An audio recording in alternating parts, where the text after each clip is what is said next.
de los Olivos en el tiempo del fin, de cosas que vendrán, como parte de las señales en el tiempo del fin. Y mientras consideramos esto, solo quiero leer este versículo 11, dice Lucas 21:11, y habrá grandes terremotos en diferentes lugares, hambres y pestilencias, y habrá terror y grandes señales del cielo. Estaba recordando esta semana cuando era adolescente, vivíamos allí en el barrio de Bellavista, cerca de aquí. Ustedes saben, Bellavista está lleno de lomas en sus dos lados, empinadas a veces. Y recuerdo de adolescente solía salir a andar en bicicleta. Un día fuimos con mi hermano y unos primos a andar en bicicleta y andábamos por allí en una de estas lomas y pronto nos dimos cuenta de que había una parcela de tierra justo al lado de la calle, no estaba pavimentado, era pura tierra. Y decidimos ir allí a andar porque andábamos en busca de aventuras. Y pensamos que esta era sería una gran aventura porque en esta especie de porción no pavimentada donde solo había tierra, era parte de la montaña, había una gran pendiente muy empinada, y pensamos que sería una buena idea bajar de esta pendiente empinada, muy inclinada. Había una particularidad de mi bicicleta, como la de mi hermano, no estaban funcionando los frenos.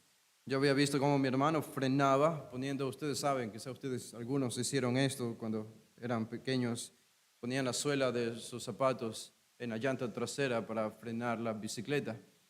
Y yo pensé que sería una gran idea lanzarme en esa pendiente empinada, como mi hermano lo había hecho y mis primos también, hacia abajo. Y por primera vez tenía que aprender a hacer esto, frenar sin frenos, con la suela de mis zapatos. Por alguna razón seguía pensando que era una buena idea, a pesar de que al final de esta pendiente inclinada, muy empinada, había un espacio plano de tierra, pero que era muy angosto. Y cuando terminabas este espacio de tierra plano, angosto, después de la pendiente empinada, había un precipicio. Así que pensamos que era una aventura, pensamos que era algo divertido y decidimos hacerlo, ¿verdad? No sé quién se le ocurriría descender en esta pendiente empinada con una bicicleta sin frenos, donde hay al final de esta pendiente un precipicio. Pero eso es lo que decidimos hacer. Así que yo vi a a mi hermano y a mis primos hacerlo, lo hice y después de 2 segundos de comenzar a descender me di cuenta que la cosa no iba a terminar nada bien. Porque la velocidad de la bicicleta aumentó de manera tan rápida. Bajen el volumen por favor, del micrófono, está demasiado alto. La pendiente de esta montaña era tan empinada que la bicicleta tomó velocidad muy rápido. Está muy elevado el volumen del micrófono. Si le pueden bajar un poco. Estaba demasiado elevada la velocidad, así como el volumen del micrófono. Demasiado elevado. Yo no sé si acá está funcionando esto o qué es que... Pero pronto me di cuenta que habían problemas. Y no pude, me quedé petrificado, congelado. Alguno habría pensado, bueno, sería bueno lanzarse hacia un lado para salvarme la vida o salvarme el pellejo, pero me quedé tan asustado y petrificado que no pude hacer nada, así que decidí correr con la corriente de esta pendiente. Ahora, gracias a Dios, en primer lugar, uno de mis primos estaba a la mitad de esta pendiente y logró sostener mi bicicleta para que se detenga parcialmente, al menos la mitad de la velocidad descendió o disminuyó. Y aún las bicicletas seguía y aún a mitad de velocidad me estaba dirigiendo al precipicio porque seguía petrificado. Pero de nuevo, gracias al Señor, otra obra providencial, mi hermano estaba casi al borde del precipicio esperándome para lograr detener la bicicleta por completo. Y yo estaba pensando en esto cuando pensaba en este pasaje del tiempo del fin y la razón, ustedes quizás no estaban asociándolo necesariamente, pero la razón es porque hubiese sido útil. Ahora le bajaron demasiado. Voy a renunciar. Le bajaron demasiado. Hubiese sido útil, pensé, que haya una especie de letrero o rótulo al borde del precipicio que diga el fin. Hubiese sido útil. Algún letrero que indique que había allí un precipicio, que era peligroso acercarse allí, que sería una muy tonta idea bajar con una bicicleta sin frenos. Hubiese sido útil, no digo que eso hubiese funcionado con nosotros, pero al menos hubiese sido útil ver una señal como esta. Y creo que lo que Jesús está haciendo en este pasaje es justamente eso. Él está poniendo un rótulo para la humanidad entera, para todas las naciones, por medio de este pasaje, cuando habla de los eventos y las señales del fin, y está diciéndole a toda la humanidad, y su gran mensaje es el fin. El fin se acerca. Hay un fin. Esa señal está puesta para toda la humanidad y es un solo mensaje. El fin viene, el fin se acerca. ¿Con qué propósito? El Señor lo hace obvia y naturalmente. El propósito es para provocar el arrepentimiento de las naciones de la tierra y el arrepentimiento de su nación, Israel también. Así que mientras seguimos adentrándonos en un pasaje como este tan importante como el que tenemos aquí, el discurso del Monte de los Olivos de Jesús, creo que la correcta manera de pensar es, aparte de meternos en los detalles del bosque y los árboles y las hojas e investigar todo eso que es tan rico, especialmente en textos como estos, también es reconocer que Dios tiene la intención de producir arrepentimiento. Que puede ser que aquí haya gente que todavía no se haya arrepentido de sus pecados. Puede ser que aquí haya miembros de la iglesia que aún no conocen al Señor todavía. Y deben pensar, estos son eventos y señales que bien pueden ser eventos que van a caer sobre las conciencias y los cuerpos y las cabezas de estas personas si no llegan a ponerse a cuentas con el Creador de todas las cosas. Una cosa será cierta para todos al final, y es que el Evangelio de Cristo que ha sido predicado en todo el mundo ha sido la mayor verdad de todas. La más negada en el mundo presente e históricamente hablando, pero ha sido la única verdad capaz de liberarnos de este fin que se acerca y del infierno eterno. Ahora, este pasaje es un maravilloso pasaje, el pasaje del Monte de los Olivos. Y yo solo quiero decirles y seguirles dando perspectivas generales sobre este discurso, este sermón de Jesús, para que ustedes sigan escuchando, a veces con repeticiones, a veces cosas nuevas, pero es importante porque considero que es uno de los pasajes que se han vuelto más enigmáticos y misteriosos, menos conocidos por los evangélicos. ¿Cuántos sabrían explicar un pasaje como este, versículo por versículo? ¿Cuántos podrían ir a pasajes como estos y decir, yo sé lo que significa el sermón del Monte de los Olivos? Yo sé de lo que Jesús está hablando allí. Entiendo a la perfección. Y pienso que es una de las falencias y posturas escatológicas que son diferentes, por eso fácilmente acarrean a muchos creyentes y los envuelven y los confunden porque no entienden o no han entendido estos pasajes básicos que hablan sobre el tiempo del fin. Y una de las cosas que deberíamos entender aquí es que la tribulación, el tiempo de tribulación, los 7 últimos años de la humanidad antes del retorno de Cristo es un tiempo de juicio para judíos. Es un tiempo de juicio para judíos. Es claro, en Jeremías 37, Jeremías dice tiempo de angustia para Jacob. Tiempo de angustia para Jacob, para los israelitas. Pero también sabemos que es un tiempo de juicio para las naciones gentiles. Obviamente lo encontramos en el libro de Apocalipsis varias veces, una referencia a este. En el capítulo 3, el versículo 10, en uno de los mensajes a la iglesia, dice la hora de la prueba. Te voy a rescatar de la hora de la prueba que ha de venir sobre el mundo entero. La hora de la prueba sobre el mundo entero, no solo sobre Israel. Así que vean el tiempo de la tribulación como la ira de Dios que va a desatarse tanto sobre israelitas como sobre las naciones gentiles. Y por eso este sermón de Jesús es una maravillosa pieza de revelación en la palabra de Dios que viene de los propios labios del Mesías y que es el principal personaje y será el principal personaje en este tiempo del fin.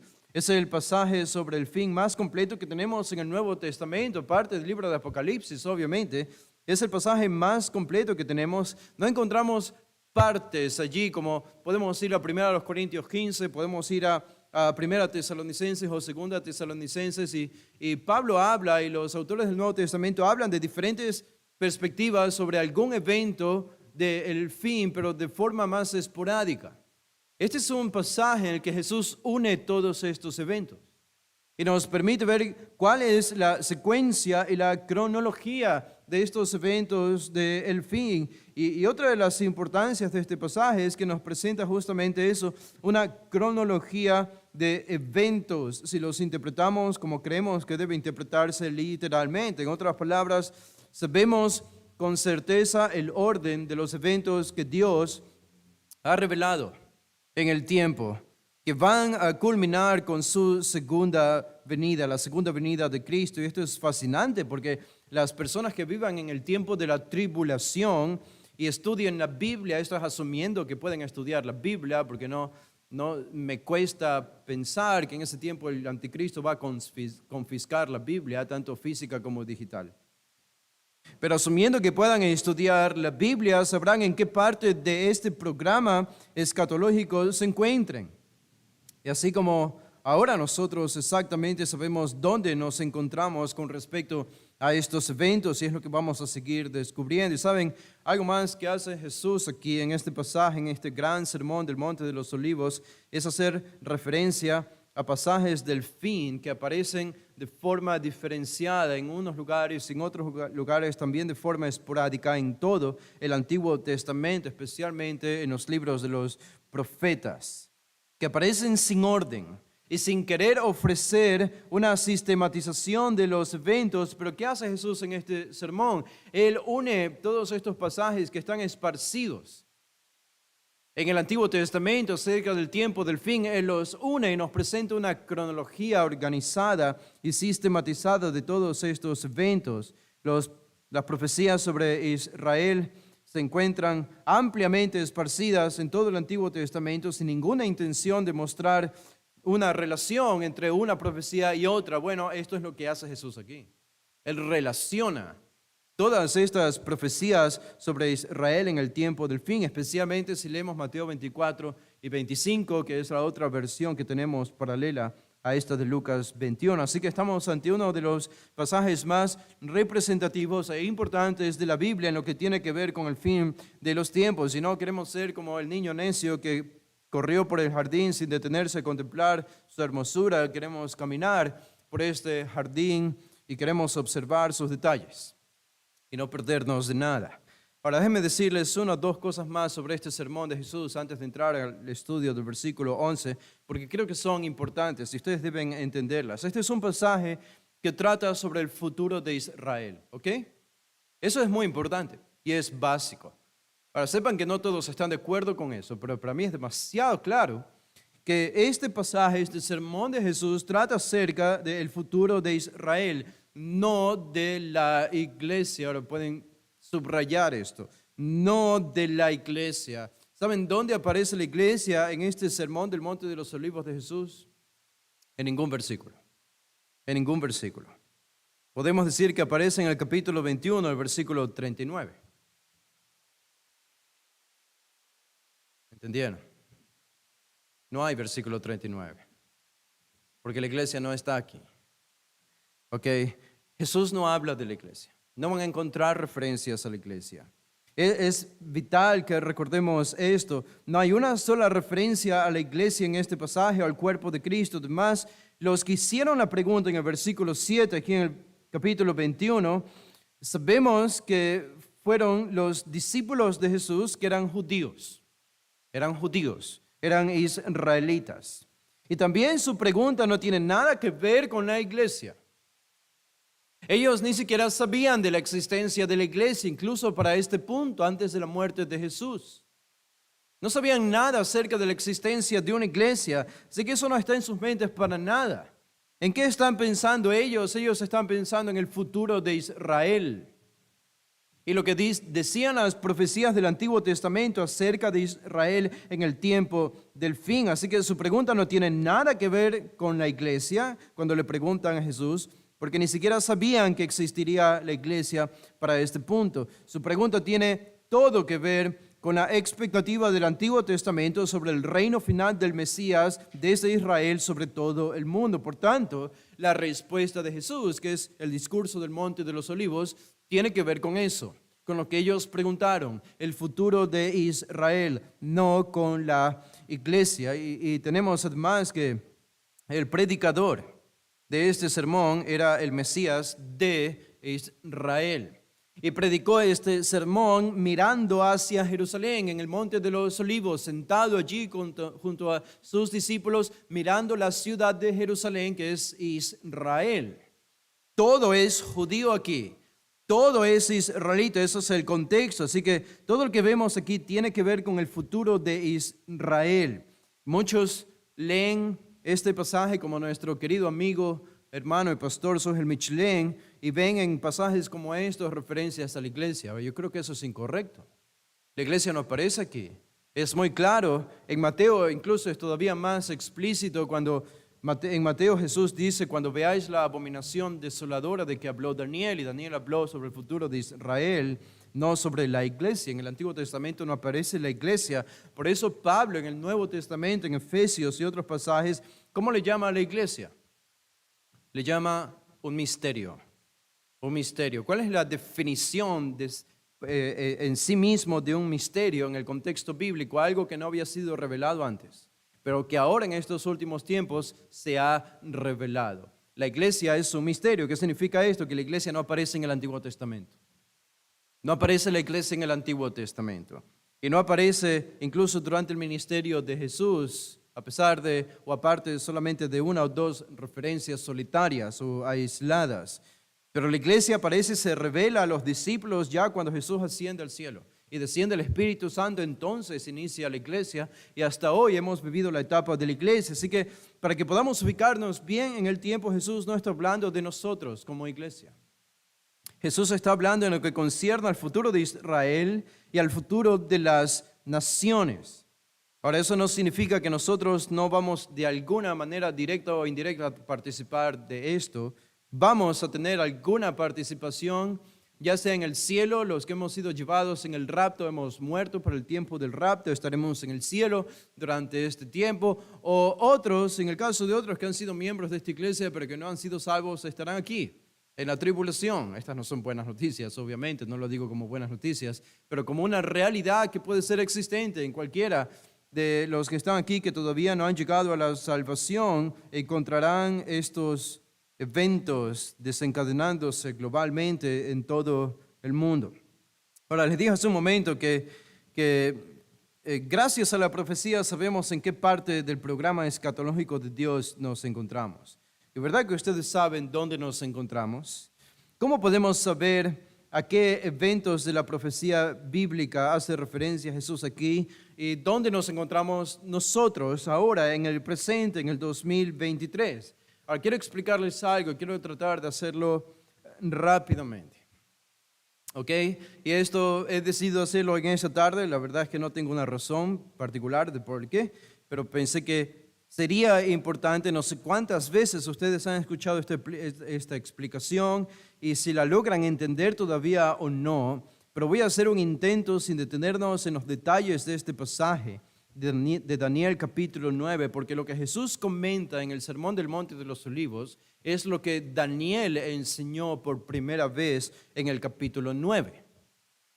Así que lo que hace Jesús en un sentido es expander la profecía de Daniel en el Antiguo Testamento, y él establece esa conexión de forma explícita en Mateo 24. Esto es lo que habló Daniel, dice en Mateo 24. Así es claro que Jesús está pensando en Daniel y particularmente en Daniel capítulo 9. Ahora, yo solo quiero leerles 3 versículos aquí, 3 largos versículos del capítulo 9 de Daniel, los versículos 25 al 27. ¿Han escuchado ustedes alguna vez la referencia a las 70 semanas de Daniel? Yo creo que la respuesta de todos va a ser sí, como un coro. Ahora, ¿entienden ustedes? Esta es una pregunta muy diferente. ¿Entienden ustedes la referencia a qué significan las 70 semanas de Daniel? Y creo que si son honestos, vamos a escuchar un gran coro que diga no. Ok, no son culpables de esto, no es algo tan sencillo de entender. Esta es una de las porciones que encontramos en la Biblia que requieren algo de esfuerzo para entender. Pero es importante que lo comprendamos, porque de esto está hablando Jesús. Es de estos tiempos. Ahora noten que Daniel en el capítulo 9, al inicio se nos dice que él ha buscado los rollos de Jeremías, el profeta Jeremías que vivió antes de Daniel. Y Jeremías había escrito su profecía que la expatriación, el exilio de los judíos e israelitas en Babilonia duraría 70 años. Cuando Daniel lee eso, él ora al Señor para que eso se cumpla, porque los 70 años ya estaban por cumplirse, se habían cumplido casi.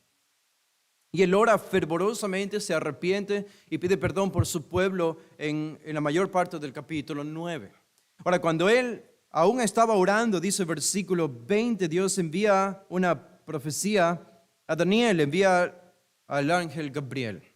Y llega Gabriel para responder a su oración, volando con presteza, vino a él a la hora del sacrificio de la tarde, dice el versículo 21, y el 22 dice, y me hizo entender y habló conmigo, diciendo, Daniel, ahora he salido para darte sabiduría y entendimiento. Cuando comenzaste a orar, se fue dada la orden, he venido a enseñártela. Esta es la visión para ti, Daniel. Y la visión comienza en el versículo 24. Aparece esta famosa referencia, muy debatida, cierto.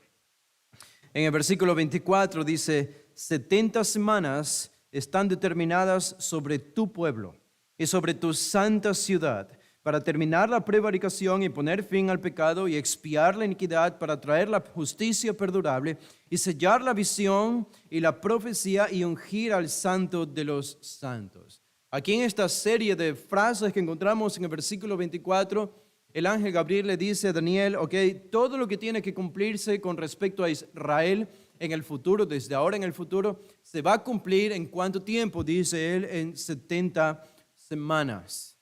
70 semanas. Ahora, déjenme explicarles brevemente qué significan las 70 semanas.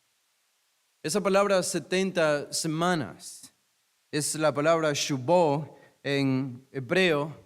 Está en plural, obviamente es una referencia a semanas. La palabra semanas o esta palabra shubá aparece en el Antiguo Testamento algunas veces y algunas veces se la interpreta de la siguiente manera. Presten atención. A veces simplemente significa una unidad de 7. ¿Ok? Sí, yo al principio tampoco entendía esto, pero es una unidad de 7. Es decir, para nosotros 1 es igual a 1. Para nosotros el 2 tiene 2 unos, algo así, ¿no? Para nosotros el 3 tiene 3 unos, algo así, ¿ok? Cuando decimos una unidad de 7, en este caso sería el 1 es igual a 7. El 2 sería igual a 14. El 3 sería igual a 21. Es decir, cada número lo multiplicamos por 7. Eso es una unidad de 7. ¿Ok? En el Antiguo Testamento aparece esta palabra shubá, haciendo referencia a una unidad de 7.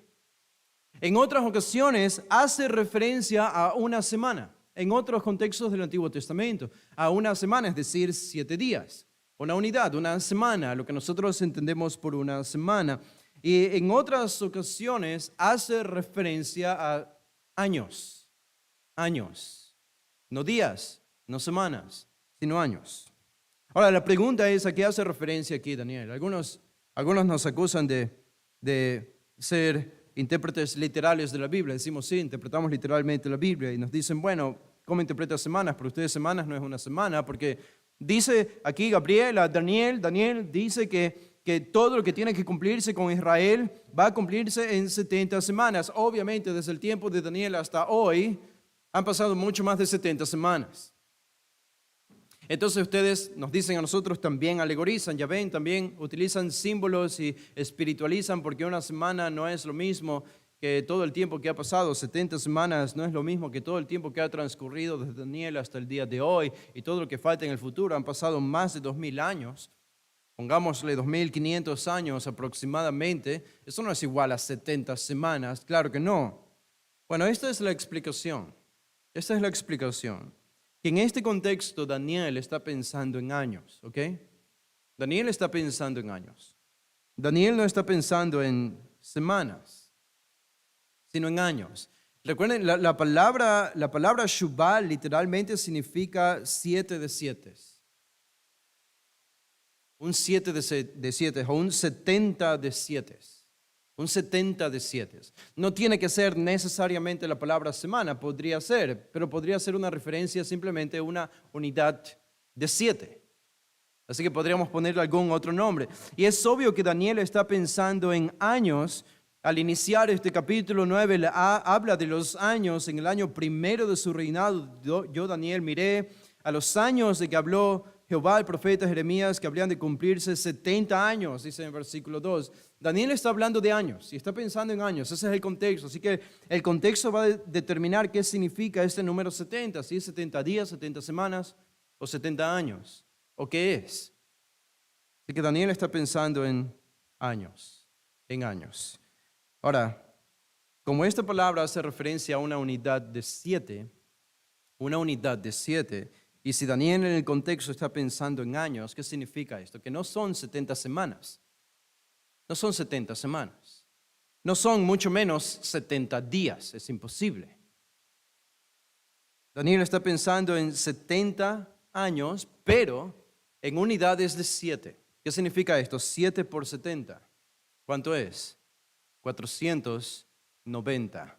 ¿490 qué? No días, no semanas, sino años. Ahora, en la escatología está muy ampliado el uso de semanas. Está bien, pero literalmente Daniel está pensando en años. Ese es el contexto del capítulo 9. 490 años, unidades de 7. Si son 70, 7 por 70 es igual a 490.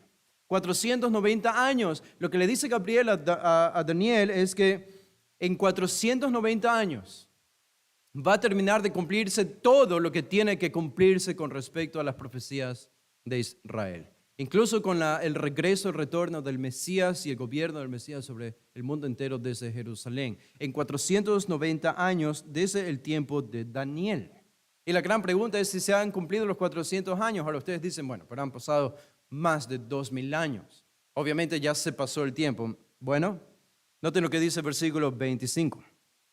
Dice Daniel 9:25, sabe pues y entiende que desde la salida de la orden para restaurar y edificar a Jerusalén, ¿qué es esto? ¿Qué evento fue este? Este fue el evento de Artajerjes, el reino de Persia, después de Daniel, cuando envía la orden o el edicto de restaurar la ciudad de Jerusalén. ¿Cuándo habría sucedido esto? En el 444 antes de Cristo.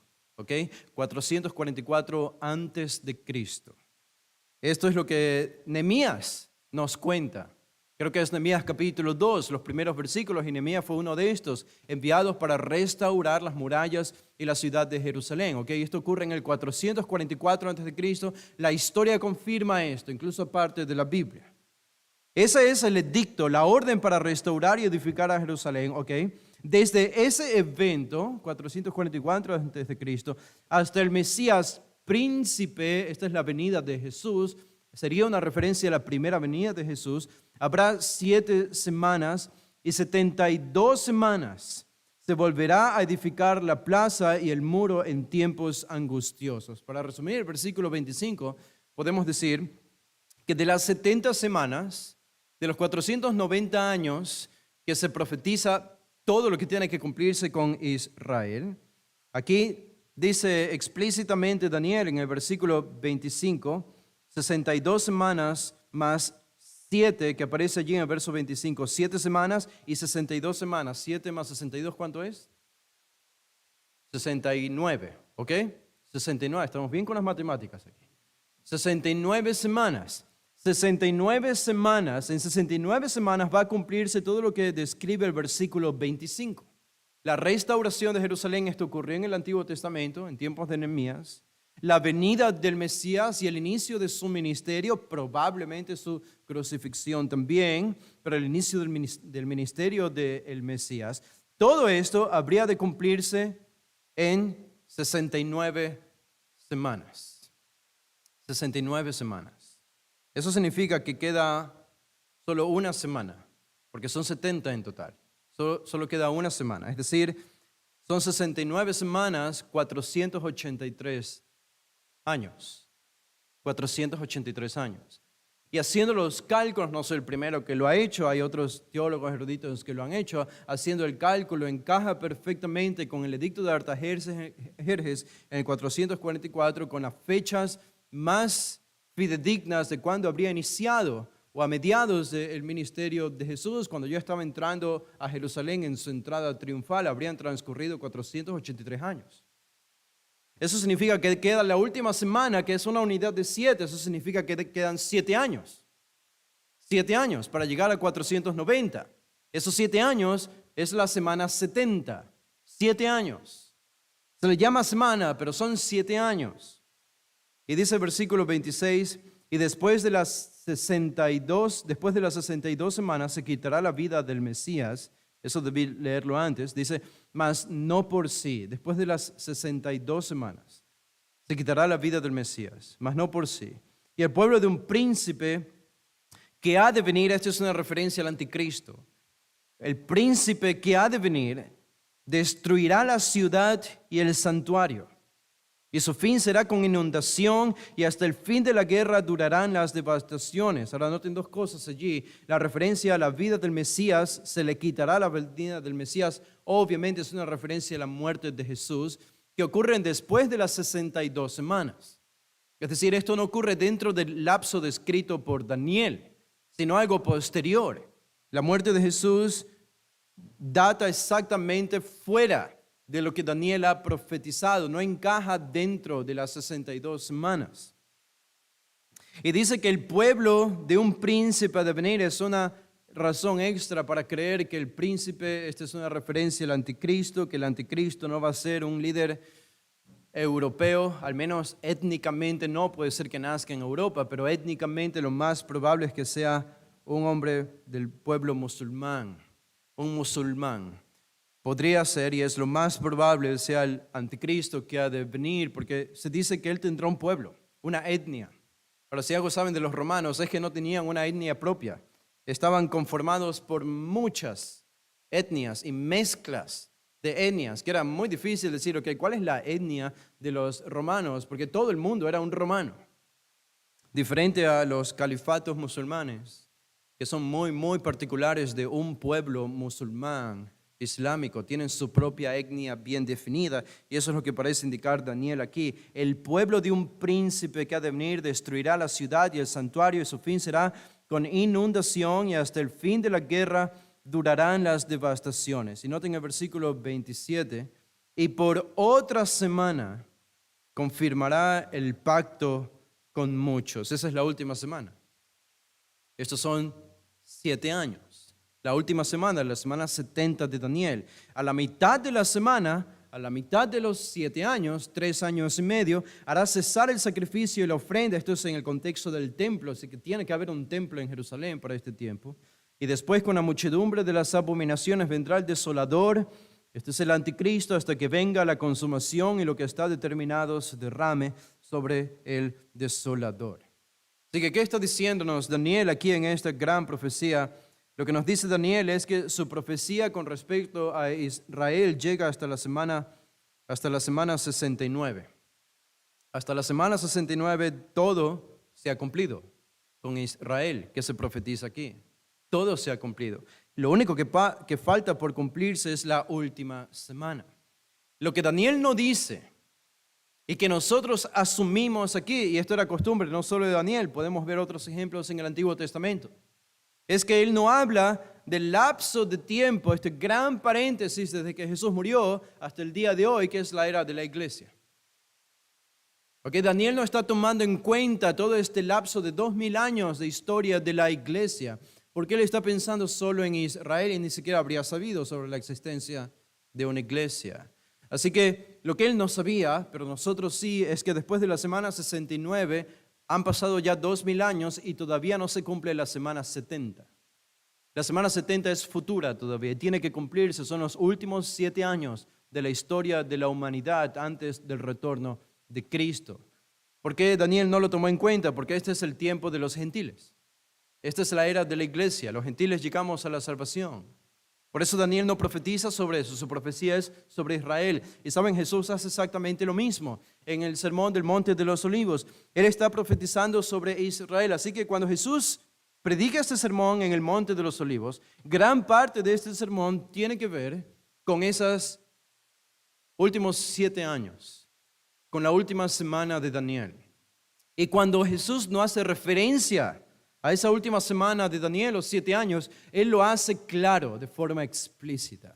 Y eso lo vamos a ir descubriendo en este pasaje a medida que avancemos. Pero espero que eso les ayude en algo. Si antes entendían muy poco, ahora espero que entiendan un poquito más, al menos, este pasaje. Entonces, cuando llegamos aquí, al menos a Lucas 21:11, y Jesús describe todos estos eventos cataclísmicos y terroríficos que arroparán globalmente al mundo entero, yo pienso que Él está haciendo referencia especialmente a la segunda parte del versículo 26 de Daniel 9. Daniel 9:26, la segunda parte, cuando se habla del anticristo, estando ya allí en la tierra de Jerusalén, y el Señor comienza a desatar su odio y su ira y su enojo contra el pecado y los pecadores en todas las naciones.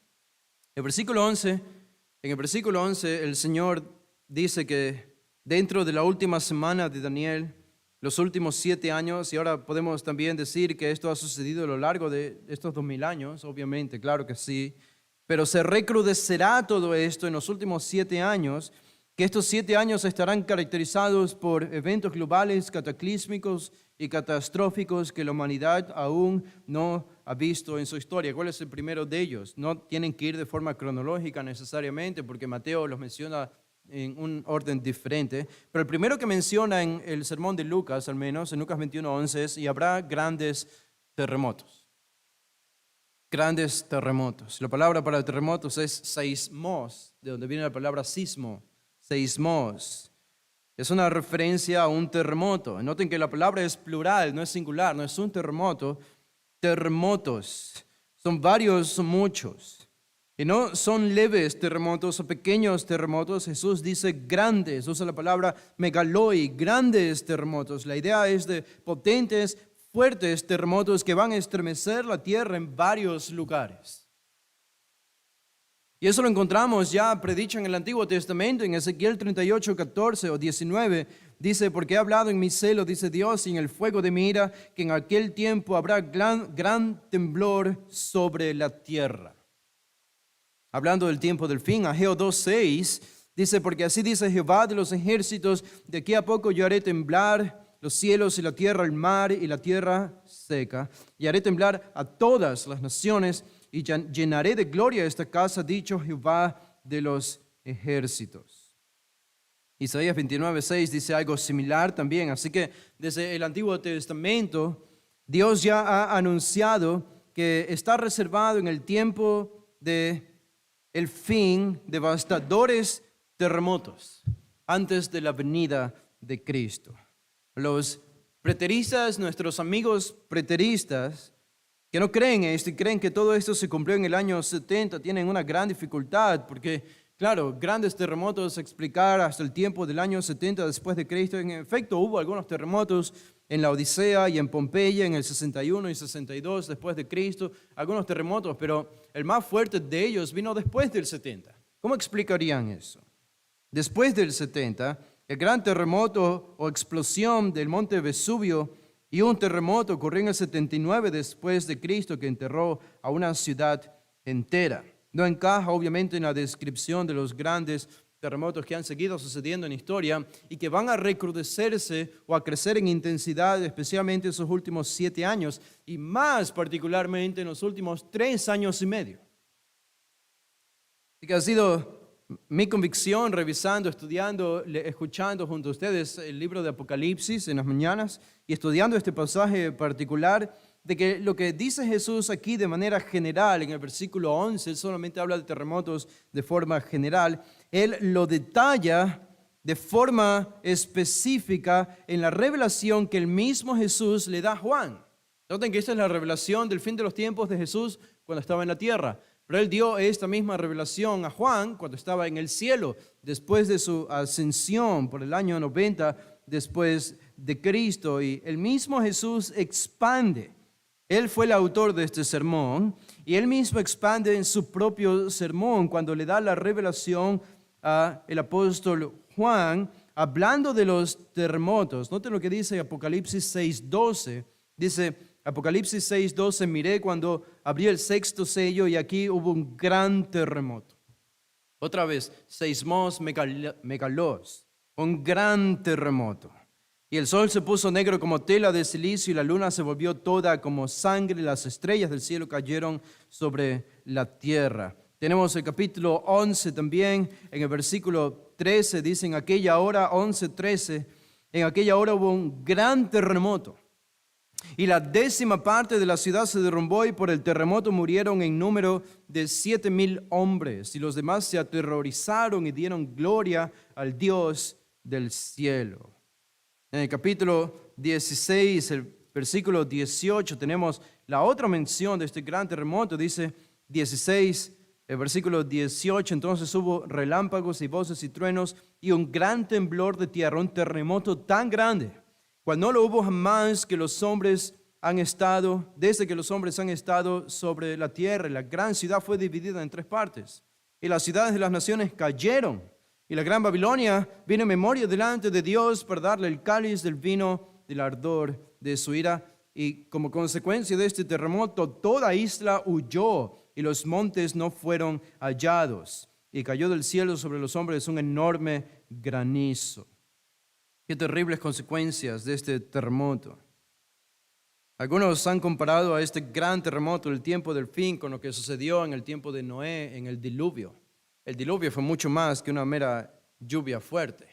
No fue mucho más que eso. Explosiones, erupciones de volcanes, terremotos y temblores. La tierra abriéndose, agrietándose.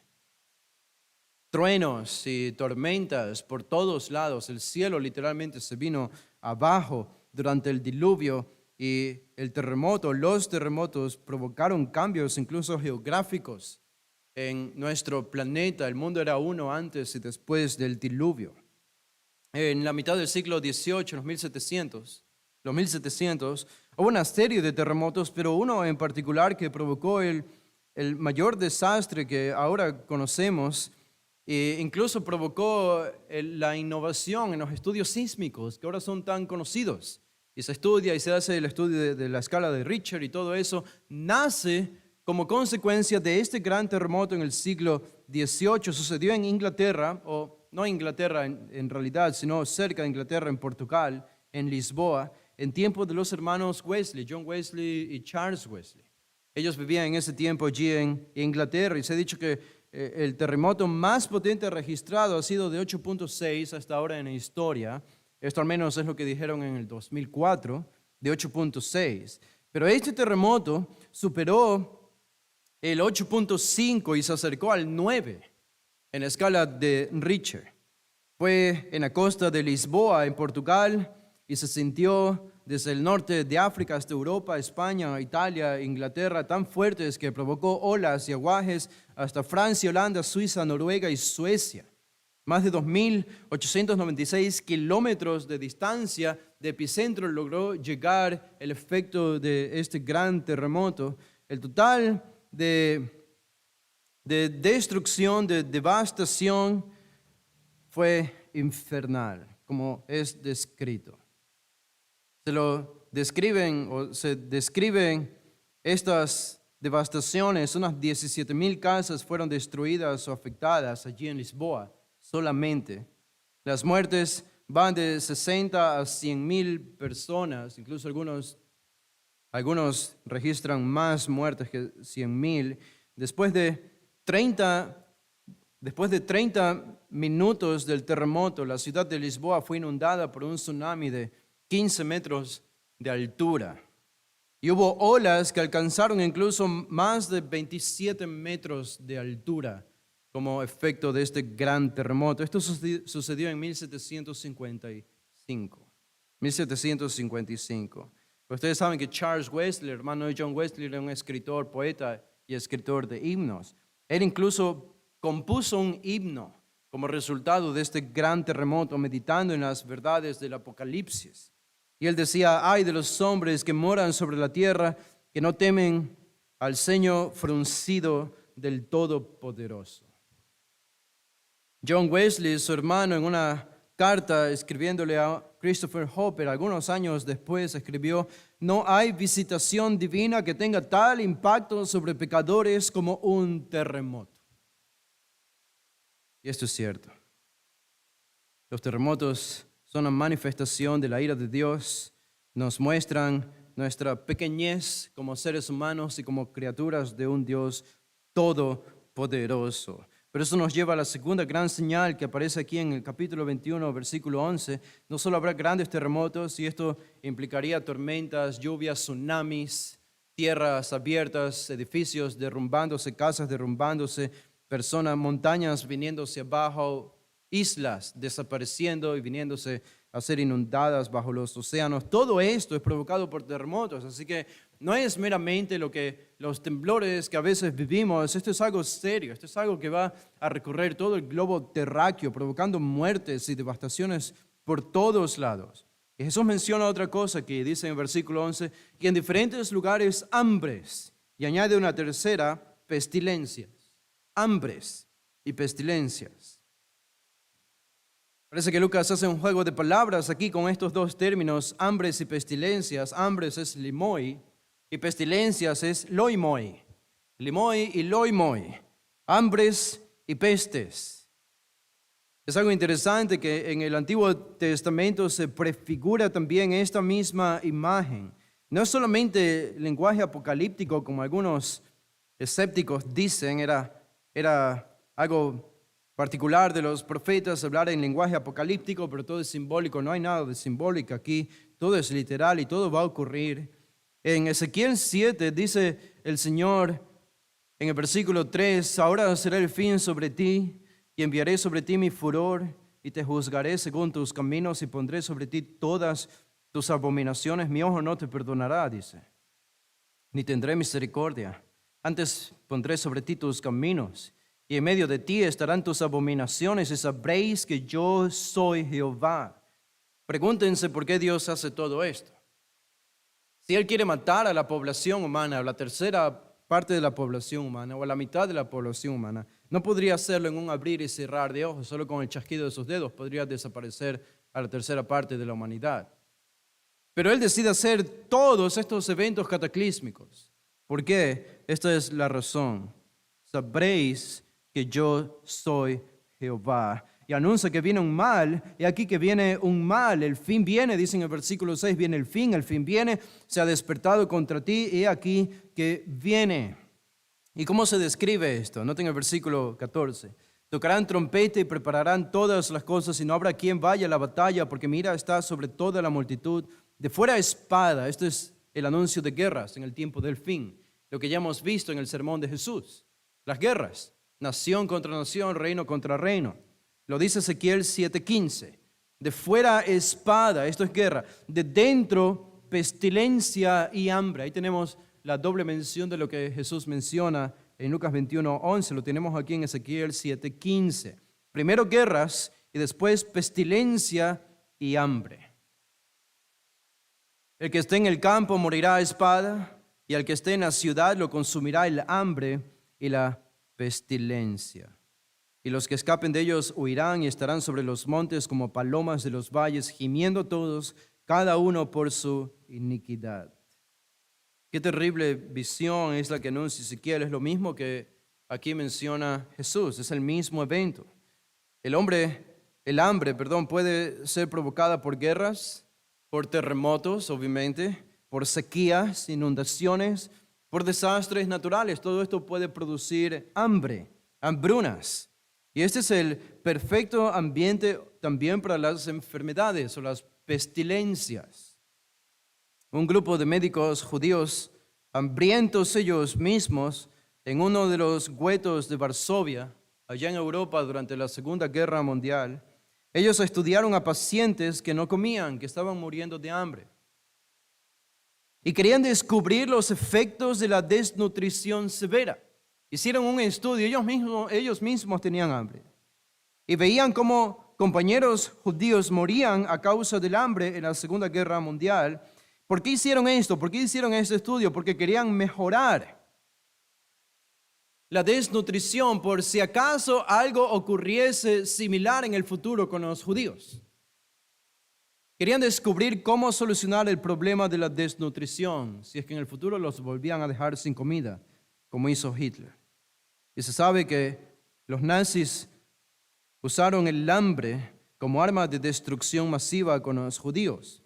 Saben que los nazis metieron a 450,000 judíos, más de 450,000 judíos en un gueto, una pequeña área amurallada sin poder salir ni siquiera para buscar comida. ¿Cuál era el propósito? Matarlos a todos de hambre. El hombre llamado Mileikowski, que era el judío doctor, intentó por todos los medios hacer un estudio y esconder el resultado de este estudio científico. Los nazis constantemente entraban a este hueco para destruir esos estudios, pero ellos lo seguían escondiendo para que quede una patente de lo que habían sufrido y alguna solución posible para la desnutrición. El hambre extrema siempre ha provocado los peores cuadros de miseria humana que se pueden imaginar, y él escribió un libro. Y este libro fue encontrado enterrado años después, cuando terminó la Segunda Guerra Mundial. Y este libro lo tenemos hasta el día de hoy. Su autor es Mileikowski, este judío que escribió este libro viendo a otros judíos morir de hambre. Y las cosas que él describe en este libro, apenas leí 2 párrafos, dos descripciones que él hacía, y vi algunas fotos que se presentan en este libro de judíos muriendo de hambre, completamente raquíticos. No parecían seres humanos ya. Es increíble. Y esto es lo que va a acontecer en el tiempo del fin. La diferencia es que no lo van a hacer los nazis, lo va a hacer Dios en su juicio. Y esto va de la mano con enfermedades, con pestes, dice el versículo 11, en diferentes lugares hambres y pestilencias. Loimoi es la palabra que se usa aquí. Quizá la mejor referencia que podemos usar a pestes. Ni siquiera se atrevan a pensar en el COVID. Ni siquiera se atrevan a pensar en el COVID. Eso fue una gripe. No tiene nada que ver con una peste. Nada que ver. Piensen en la peste negra o la peste bubónica. Eso fue una peste. El COVID, ¿saben a qué pertenece? El COVID pertenece al versículo 8. Si entienden lo que dice el versículo 8, van a entender lo que quiero decir. El COVID pertenece al versículo 8, a la palabra engaños. ¿Ok? Engaños. No seáis engañados. ¿Okay? Diciendo que era algo muy malo, muy feo que nos iba a matar, y al final era solo para controlar a la población humana. No. Las pestilencias reales pertenecen al versículo 11. Al versículo 11. Como la peste negra en Europa. ¿Cuántos murieron a causa de la peste negra en los años 1300? 200 millones de personas. 200 millones de personas. La peor de la historia entre 1347 y 1351. Los síntomas eran tos con sangre, inflamación de ganglios, fiebre, escalofríos, vómito, diarrea, delirio, dificultad para respirar. Podemos imaginar todo tipo de pestes. Estaba viendo un video hace unos días de un hombre en Irán en los 1900 que estaba muriendo de rabia. Un lobo le había mordido en un campo y él estaba en el hospital. Aparentemente no sabían todavía en ese tiempo cómo curar la rabia o cómo tratarla, pero ellos presentan cada día de este hombre, mientras estaba en la cama de ese hospital, cómo iba degradándose cada vez más. Y al inicio mostraba alguna dificultad, tosía algo, pero parecía razonablemente consciente de lo que estaba sucediendo. El día siguiente se lo veía más demacrado, menos consciente, tosiendo más. No podía tragar cosas. Era muy difícil tragar incluso líquido liviano como agua. Era muy difícil, todo lo botaba o lo vomitaba. Al 4º día botaba o escupía espuma de la boca. Casi los últimos días antes de morir, todo el tiempo estaba escupiendo espuma de la boca. Estaba delirando, no sabía qué estaba pasando, sus ojos estaban idos completamente hasta que al final murió en menos de una semana, en solo cuestión de días. Estos son solamente reflejos de lo que puede hacer la peste o las enfermedades y de lo que va a suceder en el tiempo del fin. En diferentes lugares del mundo va a provocarse este tipo de efectos en las personas y no tenemos que pensar que van a comenzar la guerra, pero antes de que comiencen los terremotos tiene que terminar la guerra. Termina la guerra, entonces comienza el terremoto. Ahora esperemos a que termine el terremoto para que comience el hambre. Ahora, esperamos a que termine el hambre y ahora vamos al siguiente problema, que es la peste. No. La idea es que todo esto va a ocurrir simultáneamente, en diferentes lugares. Y esto va a provocar gran dolor, grandes números de personas muriendo en todo el mundo. Esto va a ser el juicio global del Señor. Terribles cosas esperan para este planeta. Nada bueno. Jesús dice, todo esto será parte del tiempo del fin, pero hay dos cosas más. Dos cosas más. Y creo que ustedes pueden leer, ya por falta del tiempo yo no puedo leer, pero si quieren ver más de pestilencias y de hambres, pueden ver Apocalipsis 6, 2 al 8 y el capítulo 8, 7 al 12, donde se habla de las pestilencias también. De manera específica Jesús habla de esto que ocurrirá dentro de los 7 años del tiempo del fin. Pero para avanzar por causa del tiempo, terminamos con las dos últimas referencias del versículo 11. Lucas 21, 11, Jesús añade dos más. Dice, y habrá terror y grandes señales del cielo. Ahora, Lucas y Marcos hablan de señales del cielo, pero ninguno de ellos habla de esta palabra que aparece aquí, terror. Lucas es el único que menciona esto y es la única vez que aparece en todo el Nuevo Testamento esta palabra, terror. Así que es difícil saber a ciencia cierta a qué está haciendo referencia Jesús con esto. La palabra literal es fobeitra o fobeitra. Viene de la palabra phobos, que es temor, miedo. Pero es una palabra ligeramente diferente. Literalmente significa una visión terrible o un evento terrible, horror, algo que provoca horror en las personas. Es algo inusual que causa terror en la gente. Saben que hubo un antiguo médico en tiempos del Antiguo Testamento de los griegos. Ustedes han escuchado la famosa promesa o pacto hipocrático, creo que se llama, que hacen los doctores cuando ya van a dedicarse a la medicina. Bueno, esto viene de un doctor en tiempos del Antiguo Testamento llamado Hipócrates, griego, y él usó esta palabra. Y él la usa de la siguiente manera. Él escribió lo siguiente. Él dice, hay tantas visiones nocturnas, miedos, paranoia, saltos de la cama y terrores. Terrores. Allí utiliza esta palabra que usa Lucas. Y él quiso expresar objetos temibles que se presentan en la imaginación de las personas, de los enfermos, que provocan este tipo de susto, de terror y de horror. Ahora, obviamente Jesús no está hablando de cosas imaginativas aquí. Él está hablando o está describiendo algo real que va a causar terror en la gente. Algo verá la gente en el tiempo del fin que va a causar este tipo de reacción. Y noten que esta palabra, a pesar de que Reina Valera lo pone en singular, no está en singular en el original, está en plural. Literalmente dice, y habrá terrores. Terrores. Ahora, puede ser una referencia a todo lo que hemos descrito antes, terremotos, pestes, pestilencias, hambres y todo el mal y la miseria humana que esto provoca puede ser parte de los terrores que la gente va a ver y tremendamente se van a asustar. Pero estaba pensando también en algo interesante y uno de los villanos que aparece en una de los cómics, de películas modernas de los superhéroes, es un villano llamado el Espantapájaros. No sé si ustedes han escuchado o han visto alguna vez, el Espantapájaros. Y él utiliza un arma, su arma, este hombre no tiene poderes ni nada como eso, su única habilidad es la toxina del miedo. Es una especie de compuesto químico que lo echa sobre la cara de las personas y lo que hace esta toxina es que esas personas comienzan a imaginar el peor de los miedos. Piensan que lo ven justo frente a ellos mismos y comienzan a aterrorizarse tanto que terminan muriendo del susto. Ahora, lo que produce miedo, estaba pensando esto porque es interesante cuando pensamos en el miedo, es de lo que está hablando Jesús aquí, es de algo que causa horror en las personas y lo que produce miedo en las personas, un estudioso científico decía, una de las cosas que provocan miedo es el sonido. El sonido. Hay ciertos sonidos que provocan miedo en nosotros, ciertos sonidos producen temor de manera instantánea. Esto incluso ha sido demostrado científicamente. El ser humano es proclive, inclinado a asustarse por ciertos sonidos particulares, pero no solo son los sonidos que producen horror en las personas, también es lo que uno ve con sus ojos. Lo que uno ve con sus ojos.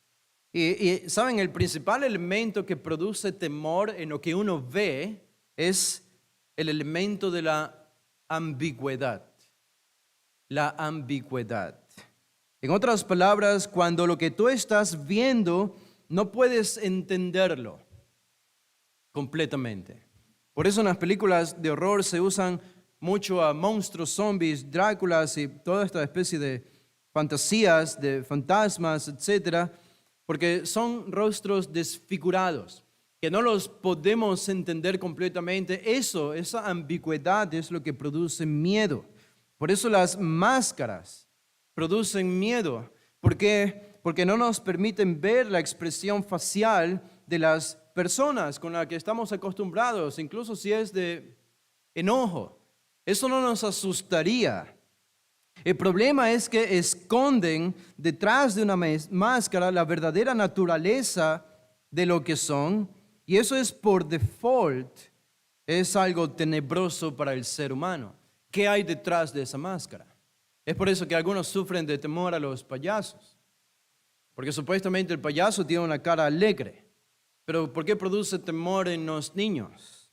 Porque detrás de esa máscara hay una ambigüedad. No sabemos quién está detrás de esa máscara. No sabemos quién es. Y eso es lo que produce temor. Las cosas que producen más miedo son las que menos entendemos. Y un estudioso incluso dijo, lo que más produce miedo es lo que no podemos ver. No solo la ambigüedad, sino más todavía lo que no podemos ver. Es decir, la presencia de una fuerza o un ente que sabemos que está por las sombras, pero no sabemos qué es ni quién es. Eso es lo que produce más temor. Por eso la oscuridad asusta a los niños. Aunque no haya nada allí, el hecho de saber esta ambigüedad de que no sabes qué hay allí, pero puede haber una fuerza oscura, produce más temor. Yo estaba pensando, ahora esto no tienen que citarme como que de eso está hablando Jesús aquí, pero cuando Él habla de esto que produce temor y horror, ¿se acuerdan ustedes cuando estudiamos este pasaje en Apocalipsis 9? Se me vino a la mente este pasaje porque pienso que otros muchos pueden aplicarse lo que Jesús dice aquí y los horrores que vendrán en el tiempo del fin, pero vean y escuchen esta descripción. Según este estudio científico que hemos visto de ambigüedades y de la oscuridad y de los sonidos que producen temor y todo esto, y vean esta descripción de Jesús, de Juan en Apocalipsis 9, dice, el quinto ángel abrió en el versículo 2 el pozo del abismo y subió humo del pozo como humo de un gran horno y se oscureció el sol y el aire por el humo del pozo. Y del humo salieron langostas sobre la tierra y se les dio poder, como tienen poder los escorpiones de la tierra, y se les mandó que no dañasen a la hierba de la tierra, ni a cosa verde alguna, ni a ningún árbol, sino solamente a los hombres que no tuviesen el sello de Dios en sus frentes. Y les fue dado no que los matasen, sino que los atormentasen 5 meses. El propósito de estas criaturas no es matar, es aterrorizar. Dice, su tormento era como tormento de escorpión cuando hiera al hombre. Versículo 6, y en aquellos días los hombres buscarán la muerte, pero no la hallarán, y ansiarán morir, pero la muerte huirá de ellos. El aspecto de las langostas era semejante a caballos preparados para la guerra. En las cabezas tenían como coronas de oro, sus caras eran como caras humanas, tenían cabello como cabello de mujer, sus dientes eran como de leones, tenían corazas como corazas de hierro, el ruido de sus alas, el sonido era como el estruendo de muchos carros de caballos corriendo a la batalla. Tenían alas como de escorpiones y también aguijones, y en sus colas tenían poder para dañar a los hombres durante 5 meses.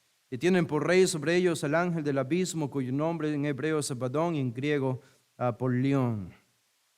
Ahora dime ustedes, esto suena a la peor película de horror que uno puede imaginarse que haya visto jamás. Y esto es lo que va a hacer el Señor en el tiempo del fin, y probablemente a esto hace referencia Jesús cuando dice, y habrá terrores. Al menos, seguramente, es una de las referencias que van a provocar los horrores que van a ver las personas en ese tiempo. Y termina Jesús diciendo, y grandes señales del cielo. grandes señales del cielo. Ya no tenemos tiempo, pero hemos leído algunos versículos de estrellas cayendo del cielo hacia la tierra. Podemos pensar en cometas, meteoritos, granizo, todos estos eventos cataclísmicos, todo tipo de señales viendo desde el cielo cayendo hacia la tierra. Esta no es una referencia a supuestos ovnis, obviamente que no. Algunos ven un supuesto ovni y dicen, bueno, esta es una de las señales del que habló Jesús en el discurso del Monte de los Olivos, señales del cielo, esta es una señal, no. Yo tengo mi propia teoría sobre los ovnis, obviamente no existen los extraterrestres, no creemos que existen los ovnis, pero ustedes no están preparados todavía para esa conversación, así que no voy a hablar sobre eso. No es a eso a lo que hace Jesús referencia. Noten, no es algo que el hombre va a hacer, es algo que Dios va a hacer. Estas señales van a venir de Dios mismo para producir temor en la tierra. ¿Saben?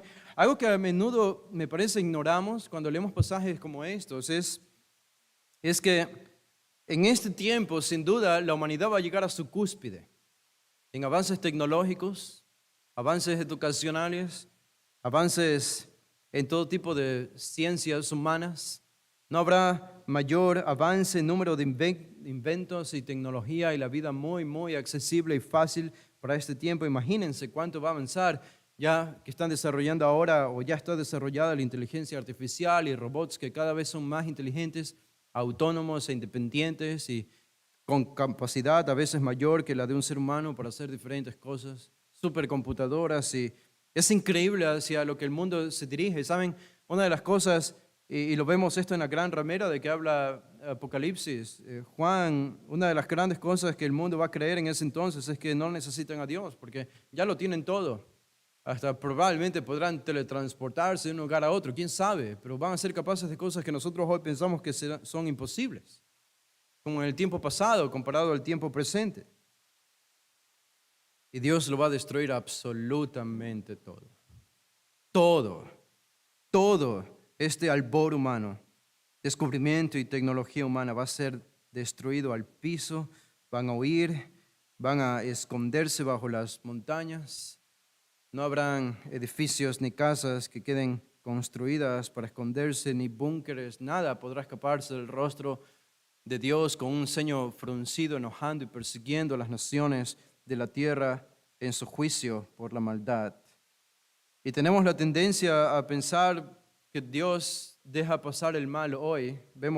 Ustedes ven pecados todo el tiempo, ustedes que trabajan, ven pecados en sus trabajos todo el tiempo, allá afuera en el mundo. Todo el mundo, la gente está pecando. Y probablemente alguien se pregunta, ¿por qué Dios no hace algo con todo este pecado? ¿Por qué Dios no hace algo? ¿Qué pasa? Las naciones se siguen depravando y Dios parece no hacer nada. Inmóvil en el cielo. ¿Saben lo que está pasando? Es que Dios está acumulando todos esos pecados.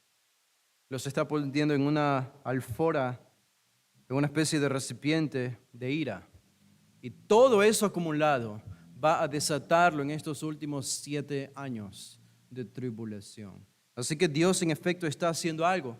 Está registrando cada pecado que tú ves en la sociedad de las naciones. Él lo está registrando para dar su debido pago en los 7 años finales de tribulación. Por eso creemos que Dios es justo por lo que va a hacer en ese tiempo.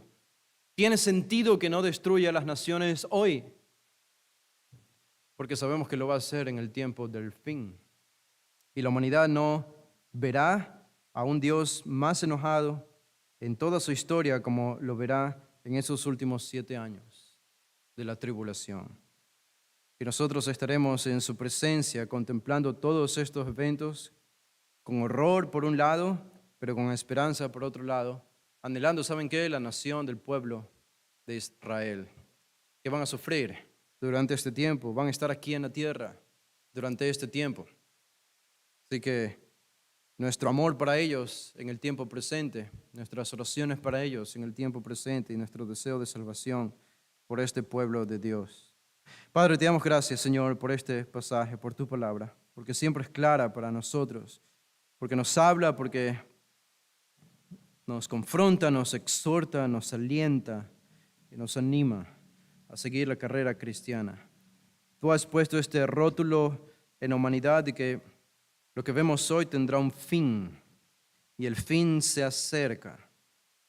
Esto, por un lado, debería provocarnos sobriedad espiritual, temor de saber que pertenecemos sí a un Dios, estamos salvos, pero pertenecemos a un Dios que se puede enojar tanto, que se puede airar tanto, que derrama todos estos eventos cataclísmicos y catastróficos en la humanidad en el tiempo del fin.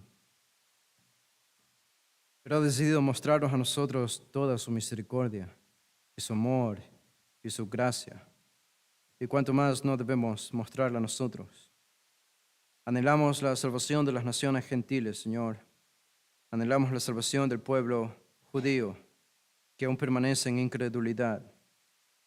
Y si algo nos aseguran pasajes como estos, Señor, es que estos eventos cataclísmicos no serán resultado de la naturaleza, de desórdenes en el cosmos, sino que vendrán directamente de un Dios enojado. Y será claro para la gente viviendo en ese tiempo, porque Juan nos dice que blasfemarán contra ti los que rehúsen arrepentirse, y se enojarán y recrudecerán sus dientes en contra de ti, porque saben que tú estás detrás de todos estos eventos. Y que esto sirva, Señor, para traer arrepentimiento a muchas personas, gentiles y judíos, por igual es nuestra oración. Oramos esto en el nombre de tu Hijo amado. Amén. Pueden ponerse de pie.